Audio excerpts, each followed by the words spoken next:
Market Mantra. Market Mantra. Market Mantra. Market Mantra. Market Mantra.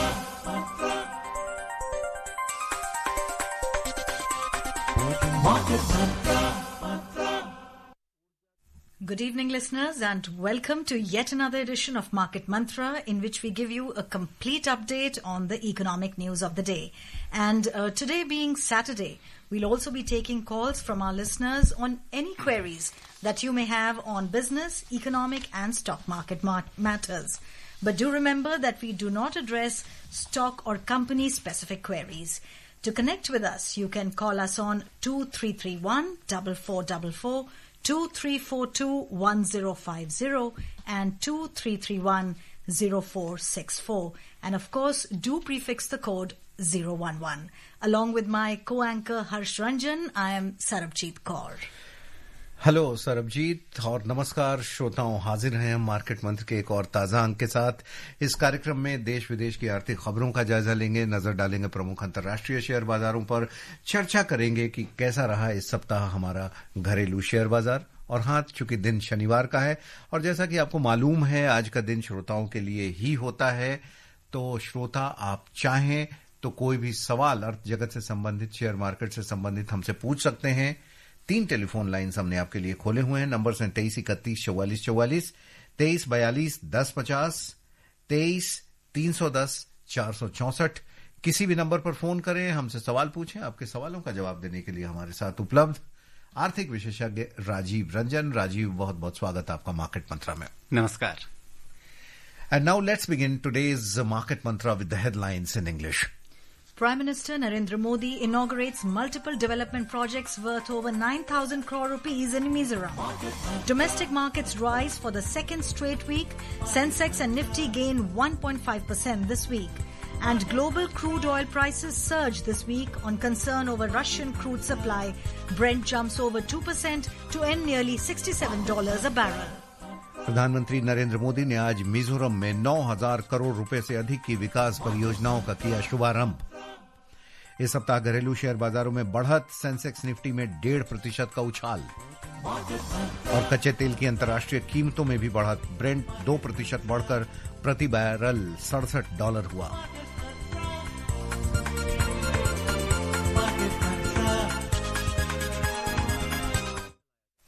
Well, listeners, let's look at the first big news of the day. Prime Minister Narendra Modi today laid the foundation stone of multiple development projects worth over 7,003 crore rupees at Churchandpur in Manipur.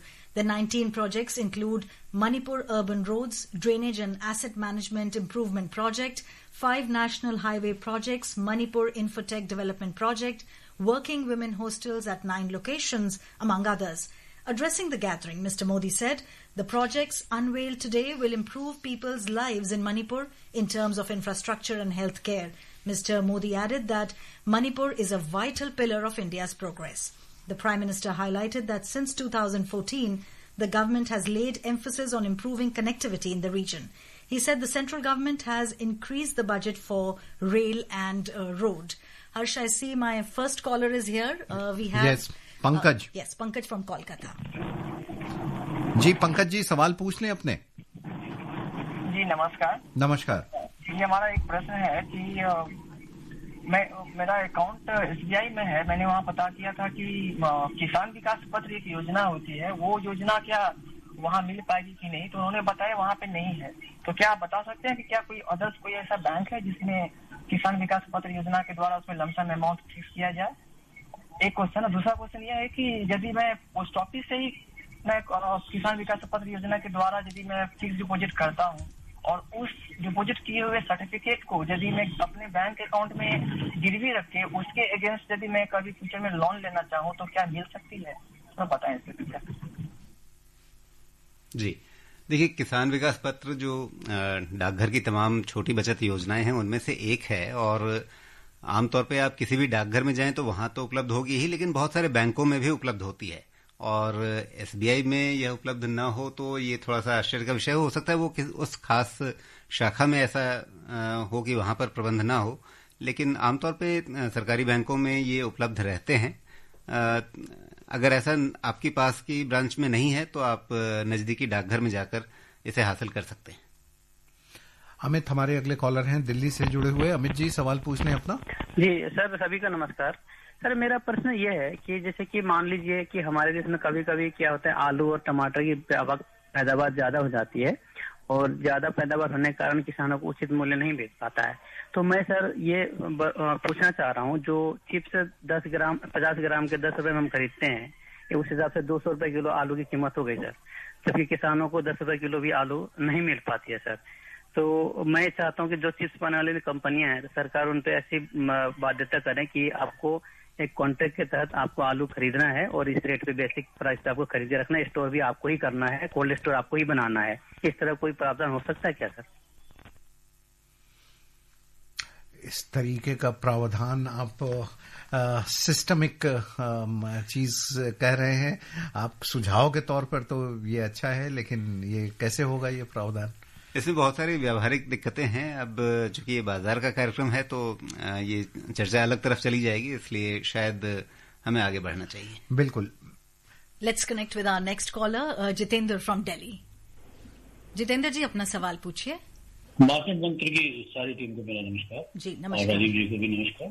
और मेरा प्रश्न ये है कि मैं last year किसान विकास पत्र मेरा जो मैच्योर हुआ था वो ले नहीं पाया था, मैं रिडीम नहीं कर पाया था, तो उस पर टैक्स की क्या एप्लीकेशन रहेगी? मेरा क्वेश्चन ये है कि अगर हमने रिडेम्पशन नहीं दिया तो भी क्या हमें टैक्स देना पड़ेगा?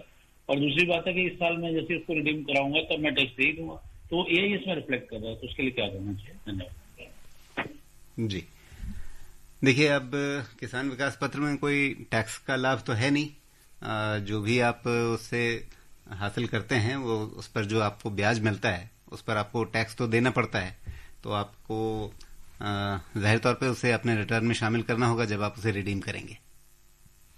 योगेश हमारे अगले कॉलर हैं दिल्ली से। योगेश जी सवाल पूछने प्लीज।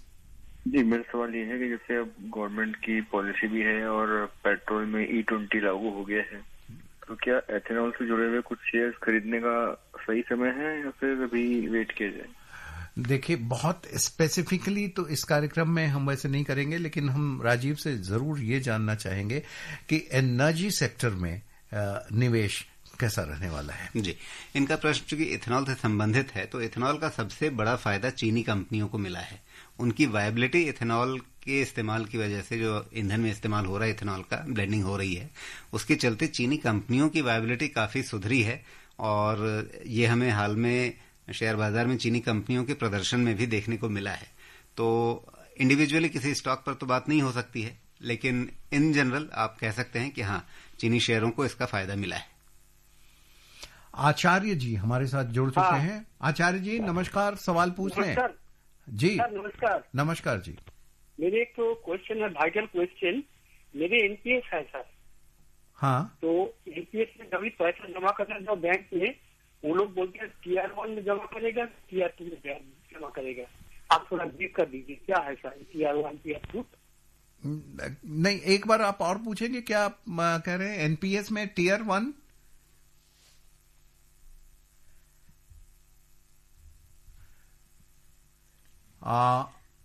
इनसे फिर एक बार जुड़ना पड़ेगा। फिलहाल एक छोटा सा ब्रेक ले लेते हैं, ब्रेक के बाद हम फौरन हाजिर होते हैं। Listeners, welcome back, and you are with us in the program Market Mantra. Our next caller again from Delhi, Daksh. Daksh जी अपना सवाल पूछिए।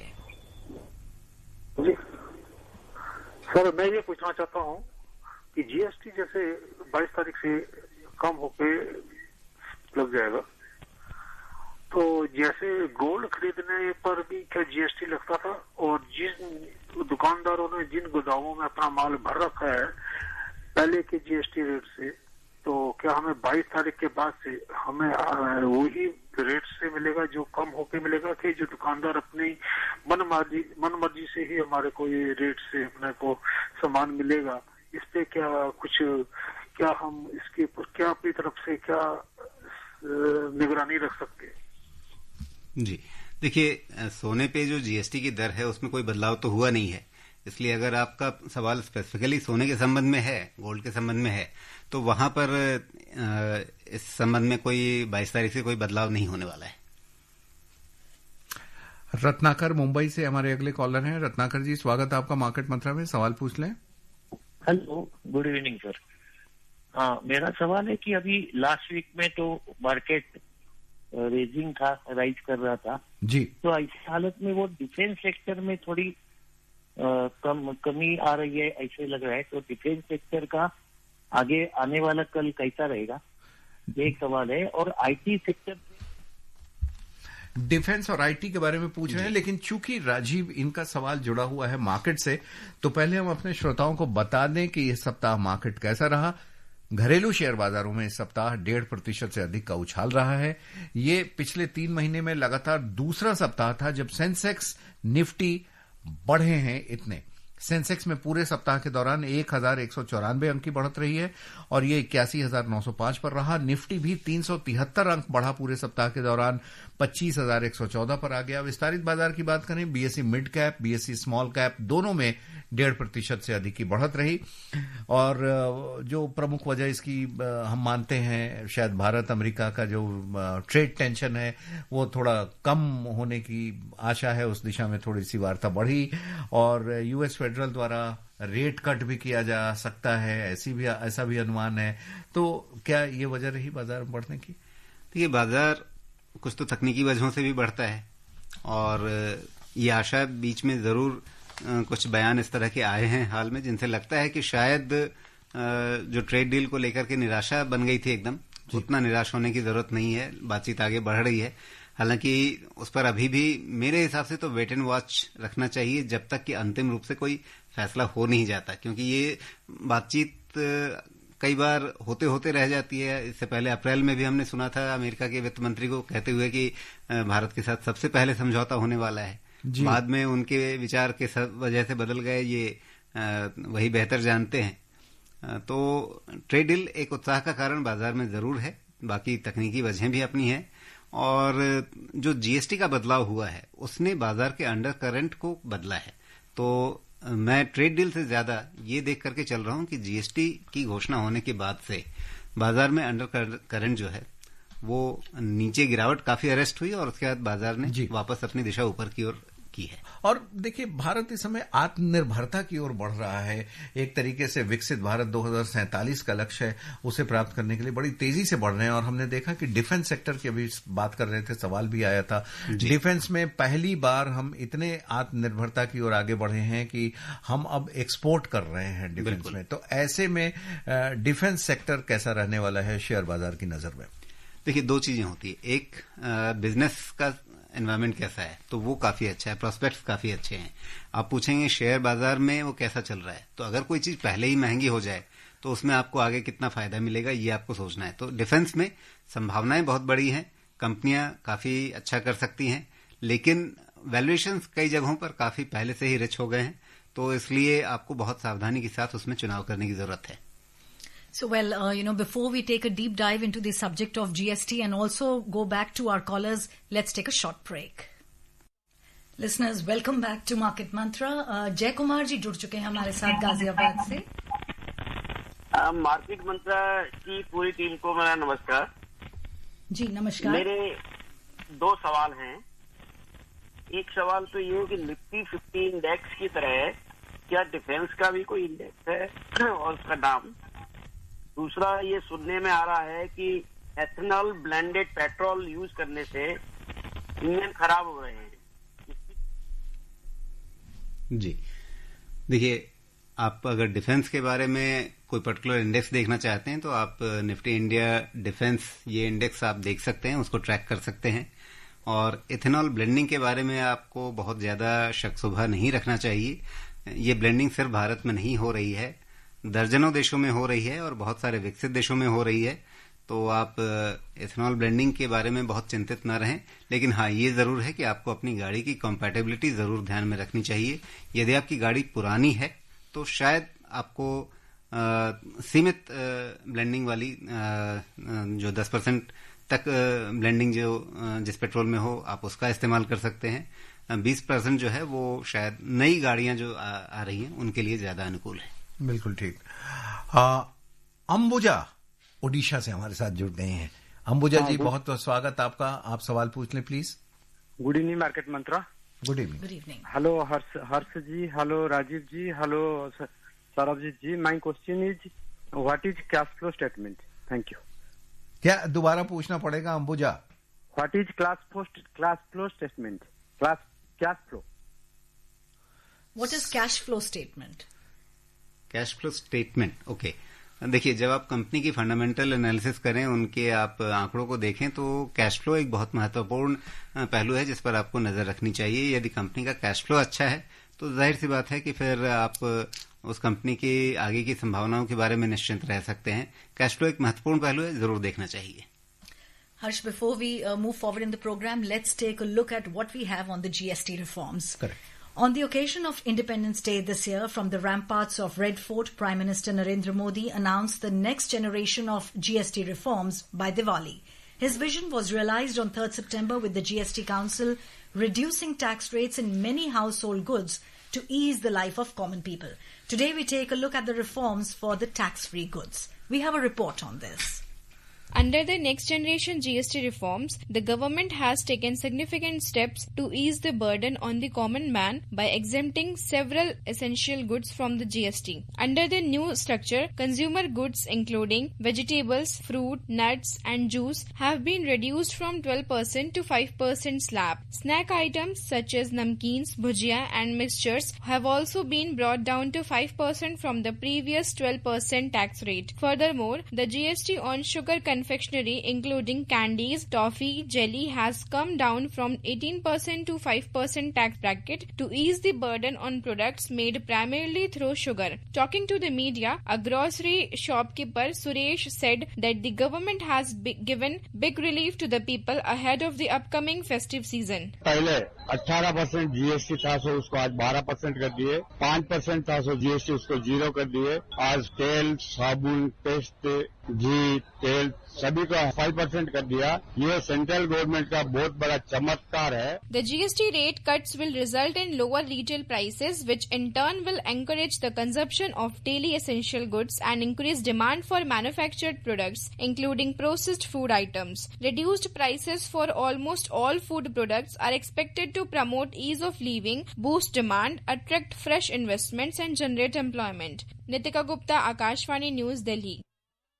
Rajiv, the new GST reforms are positively impacting the Indian health sector by making healthcare more affordable and more accessible. There's been a reduction in GST on essential medicines, medical devices, and in fact even lower rates on services like fitness centers, if I were to talk about preventive healthcare sector. What's your expert comment on this? How far is going to be, effective for the common man, so as to say? जी, सबसे बड़ी बात यह है कि जो स्वास्थ्य संबंधी जो भी चिंताएं हैं, मतलब उनके लिए आपको अपनी जेब के बारे में बहुत अब नहीं सोचना है। दवाएं सस्ती हो रही हैं, हेल्थ केयर सस्ता हो रहा है, हेल्थ इंश्योरेंस सस्ता हो रहा है। तो ये सारी चीजें एक साथ मिलकर के कहीं न कहीं जो हमारे जीवन का एक बड़ा महत्वपूर्ण पहलू है स्वास्थ्य, सबको कभी न कभी इसके बारे में कुछ चिंता करनी पड़ती है। कुछ अगर भगवान न करे किसी को कुछ सामना करना पड़े, लेकिन उससे पहले प्रिवेंटिव तौर पे आपको हेल्थ इंश्योरेंस लेकर के रखना पड़ता है। हर जगह आपको राहत मिली है और ये बहुत अच्छा है। ये हेल्थ केयर सेक्टर के लिए भी फायदेमंद रहेगा, क्योंकि लोग ज्यादा जागरूक होंगे, ज्यादा उनके लिए अफोर्डेबल होगा। तो जो लोग पहले हिचक जाते थे हेल्थ इंश्योरेंस कराएं या ना कराएं, इस कार्यक्रम में ही कई बार लोगों के सवाल आए हैं। लोग पूछते थे इतना एक 18% जीएसटी लग जाता है, और हम ये बात पहुंचाते भी थे कि हाँ, जीएसटी परिषद में जब भी उचित मौका लगे तो इस पर जरूर विचार करना चाहिए, और ये बहुत अच्छा फैसला हुआ है, ये मैं यही कहूंगा। और खास करके देखें कि इंश्योरेंस, हेल्थ इंश्योरेंस हो या जीवन बीमा लाइफ इंश्योरेंस हो, दोनों पर से जिस तरीके से जीएसटी को हटाया गया है, इसकी डिमांड भी एक तो बहुत दिन से चल रही थी और इसे उचित पाया गया, हटाया गया। दो पहलू हैं, एक तो ज्यादा से ज्यादा लोग अब इसके इंश्योरेंस के ब्रैकेट में आएंगे, क्योंकि भारत में अभी भी बहुत कम लोग थे जो इंश्योरेंस करा रहे थे, हालांकि इनकी संख्या लगातार बढ़ रही थी। कितना आप मानते हैं राजीव कि लोगों को आसानी होगी, उनकी जेब पे कम बोझ पड़ेगा? जी, निश्चित रूप से इसका फायदा मिलेगा, लेकिन इसके दूसरे भी पहलू हैं। जैसे कई सारी हेल्थ इंश्योरेंस कंपनियों की तरफ से या इंडस्ट्री की तरफ से जो एक थोड़ा सुनने को मिल रहा है कि नहीं, हमें इनपुट टैक्स क्रेडिट नहीं मिल रहा, तो हमें देखना पड़ेगा, सोचना पड़ेगा, करना पड़ेगा, हिसाब लगाना पड़ेगा। ये सब चीजें जो है ना, ये थोड़ी सी आशंका पैदा करती हैं। तो इस पे मुझे लगता है कि सरकार को और इस क्षेत्र के रेगुलेटर को, इरडा को थोड़ा सतर्क रहना पड़ेगा। हाँ, और उन्हें कुछ अगर जरूरत पड़े तो ये दिशा निर्देश भी जारी करना पड़ सकता है ताकि कुछ फायदा मिले ग्राहकों को। हाँ, क्योंकि इतना बड़ा कदम हुआ है और अगर इसका फायदा लोगों को नहीं मिलेगा तो इससे लोगों में निराशा बनेगी। जिस तरह से एनपीपीए ने फार्मास्यूटिकल प्राइसेस को लेकर के बहुत साफ निर्देश दिए हैं, बहुत प्रोएक्टिवली कहा है फार्मा कंपनियों को कि 22 तारीख से आपको दवा की कीमतें घटानी पड़ेंगी, आप इसके लिए अपने पूरे चेन को तैयार कीजिए। तो इसी तरह से प्रोएक्टिव तरीके से मुझे लगता है कि सरकार को और इंश्योरेंस रेगुलेटर को भी काम करना चाहिए। This has to be passed on to the consumers. Absolutely. Time now for a short commercial break.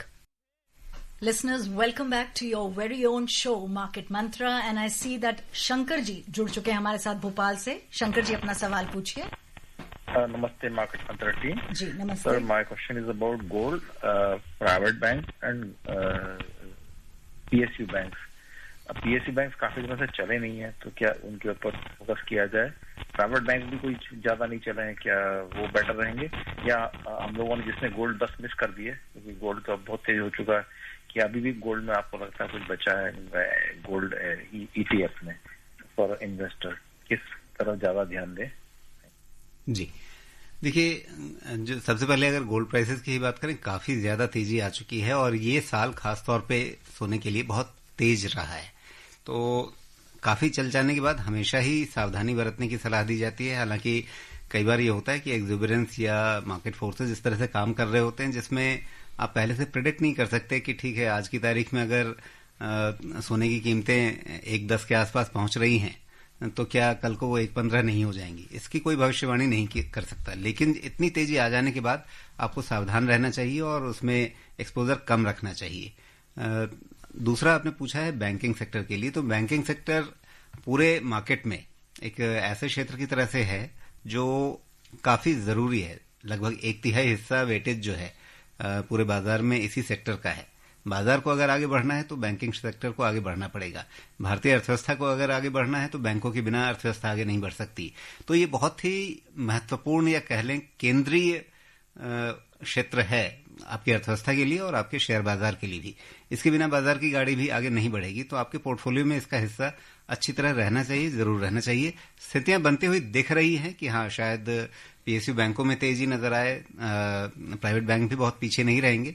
अगर पूरे बाजार में चाल बननी है तो बैंकिंग के बिना ये चाल नहीं बनेगी। And let's take a look at what the Oil Weekly News has to say for us. Global crude oil prices surged this week on renewed concern over Russian crude supply, outweighing worries over oversupply.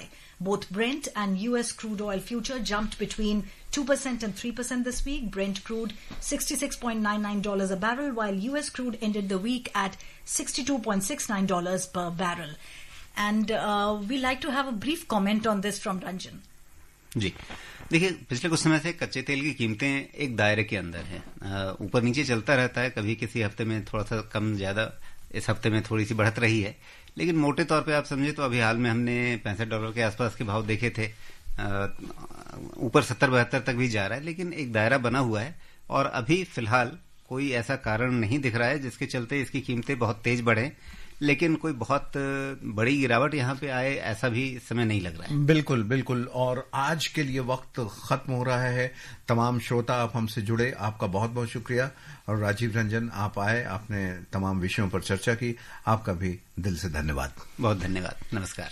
Listeners, before we wrap up, a reminder of the headlines.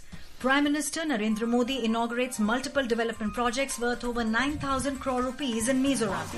Domestic markets rise for the second straight week. Sensex and Nifty gain 1.5% this week. And global crude oil prices surge this week on concern over Russian crude supply. Brent jumps over 2% to end near $67 a barrel. आज के लिए बस इतना ही। कल शाम 6:30 बजे एक बार फिर आपसे मुलाकात होगी मार्केट मंत्रा के अंक के साथ, जहां आप म्यूचुअल फंड्स के ऊपर सवाल पूछ सकते हैं। फिलहाल दीजिए हमें और सरबजीत को इजाजत। नमस्कार। नमस्कार।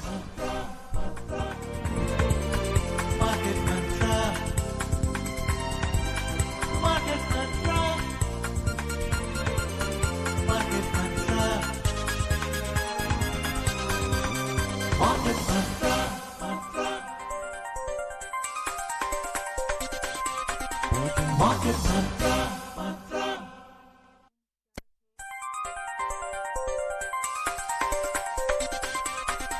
Market Mantra.